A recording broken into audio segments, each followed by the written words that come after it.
I didn't scream, I didn't argue, I didn't even reply. I just opened an app, pressed one button, and suddenly, her entire house went silent. No internet, no distractions, no peace. If you've ever been betrayed by someone you trusted, if you've ever swallowed your anger while they acted like nothing happened, then this story is going to hit different.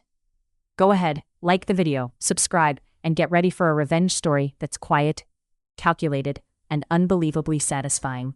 Hi, my name is Emily Carter, and I wish I could say this story starts with a big red flag. Something obvious, something I could have avoided. But it didn't. It started quietly, comfortably, almost perfectly. When I met Jason, he already had a life built around him. 2 kids, 5 and 8, loud, energetic, and surprisingly easy to love. Within weeks, I wasn't just visiting anymore. I was staying over. Then I was staying every night. Then one day, without any big conversation, I had basically moved in. His house became our house. I brought my TV into the living room, my Xbox, my iPad. The kids loved it. They'd sit cross-legged on the floor, arguing over turns, laughing at things that didn't even make sense to me. And Jason, he made it all feel normal, like I belonged there, like I was part of something stable, something real. But stability can be deceptive, because 6 months in, everything cracked. I still remember the moment I found out about the first time he cheated. My chest didn't tighten all at once. It was slower than that, like a cold weight settling inside me. I asked questions. He gave half answers. Apologies came, but they felt rehearsed. And somehow, I stayed.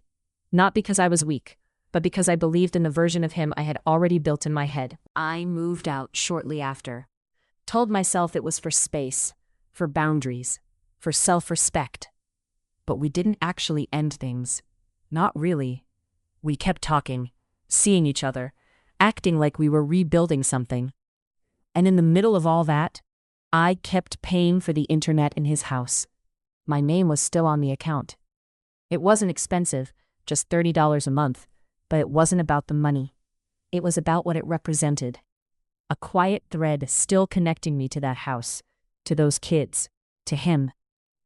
I never took my things back either. The TV stayed in the living room, the Xbox, the iPad. I told myself it was for the kids. They loved those things. They used them every day. The 8-year-old was obsessed with Minecraft, building little worlds block by block. The younger one clung to the iPad like it was a lifeline. And honestly, those devices made everything easier. They kept the kids busy when things got chaotic.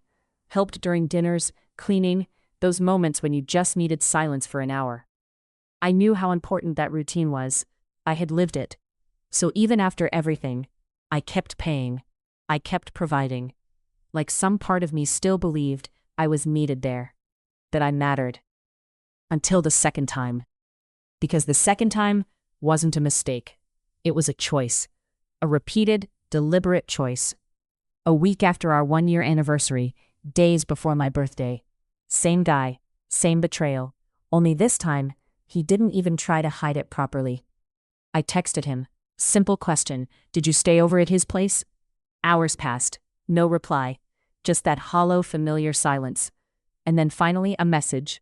Not even a message, actually. A shared note. Like he couldn't even be bothered to type it out directly.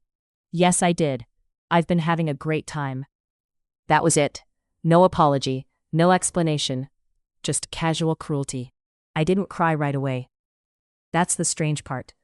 I just sat there, staring at my phone, feeling this numb, almost detached version of pain. Like my body didn't know how to react anymore. My jaw felt tight, my hands cold, thoughts racing but not landing anywhere. Anger tried to rise, but it kept getting tangled with something else. Disappointment. Self-doubt. That quiet voice asking, "Why did you stay the first time?" I didn't respond to him. Not that day. Not the next. I let the silence stretch. And in that silence, something shifted. Not emotionally, logically. I was sitting in my apartment one evening when I remembered something small. Something almost insignificant. The internet bill. It was due soon.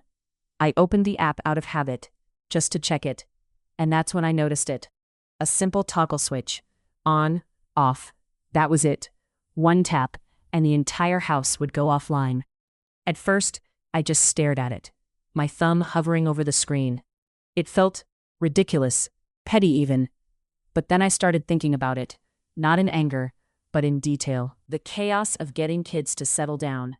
The negotiations. Clean your room and you can play. Finish your food and you get the iPad. The way the house depended on that invisible connection. And suddenly, it didn't feel small anymore. It felt precise, controlled. I sat there for maybe an hour, debating, not whether I could do it, but whether I should. And then a thought landed, clear and heavy. He didn't think about you when he hurt you. Why are you thinking about him now? That was it. No more hesitation. My thumb moved, and I tapped off. There was no explosion, no dramatic moment. Just silence. Quiet, immediate silence on the other end of the signal they couldn't see. But I could imagine it. I could feel it. The kids coming home after a long day, dropping their bags, running to the TV, pressing buttons, nothing loading, confusion, frustration, voices getting louder. It's not working. And Jason, probably tired, probably already overwhelmed, now dealing with something he couldn't instantly fix.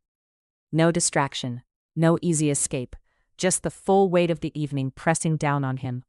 And for the first time in a long time, I wasn't the one carrying that weight. Minutes passed, then hours. My phone stayed silent. No message, no call. Maybe he didn't realize right away. Maybe he thought it was a glitch, or maybe, deep down, he knew exactly why it happened. Days went by, still nothing. And strangely, I didn't feel guilty. Not really. I didn't take anything from him that was his.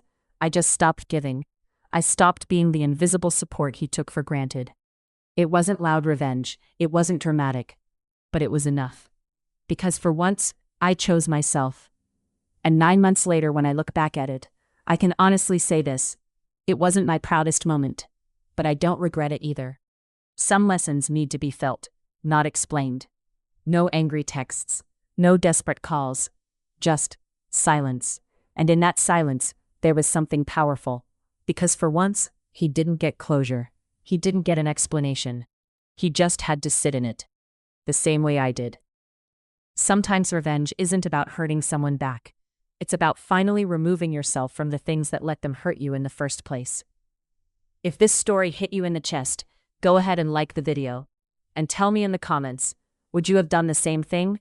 Or would you have handled it differently?